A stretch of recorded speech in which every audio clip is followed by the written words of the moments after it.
বসিরহাটে voter তালিকায় বাংলাদেশি স্ত্রীর আত্মীয়কে মা সাজিয়ে বঙ্গে বসবাস, ভোটার কার্ড সহ যাবতীয় নথি তৈরির অভিযোগ। বসিরহাটে বসবাস বাংলাদেশি আজমল গাজীর। কয়েক বছর আগেই সীমান্ত পেরিয়ে রাজ্যে অনুপ্রবেশ, আর বাংলাদেশ থেকে নৈহাটিতে এসে সেখানে বসবাস। জানাচ্ছেন এমনটাই বসিরহাটের স্থানীয় বাসিন্দারা। অর্থাৎ শুধুমাত্র এদেশে বসবাস নয়, দীর্ঘদিন ধরে বসবাস, ভোটার কার্ড তৈরি, ভোট দেওয়া যাবতীয় করে ফেলেছিল এই বাংলাদেশি এবং এখানকারই বেশ কিছু মানুষের মদতেই। এইভাবে বারবার অনুপ্রবেশ, যার জন্য জনবিন্যাস বদলে যাওয়া, এখানকার নাগরিকত্ব পাওয়া, যেটা একেবারে বলা যায় যে খুব সাধারণ ব্যাপার হয়ে দাঁড়িয়েছিল। আর এসআইআর আবহে আরো একবার বাংলাদেশের খোঁজ মিলল।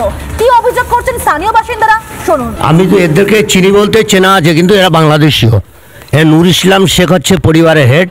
নূর ইসলাম শেখের যে পরিবার হচ্ছে, এরা 5-6টা ভোটার, টোটাল ভোটারটা বাংলাদেশীয়, এটা আমার জানা আছে। এরা এখানে কিভাবে আসলো?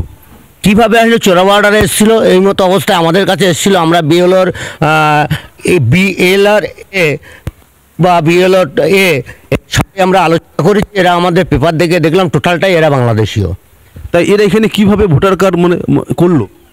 আমরা তো জানি, তো বাংলার যে সরকার হিসেবে যে পার্টি পরিচালনা করে, এরা দালালি করে বিভিন্ন মাধ্যমে টাকার বিনিময়ে মেম্বার প্রধান বা পঞ্চায়েত থেকে ধরে এরা এইভাবে করে, এটা আমাদের জানা।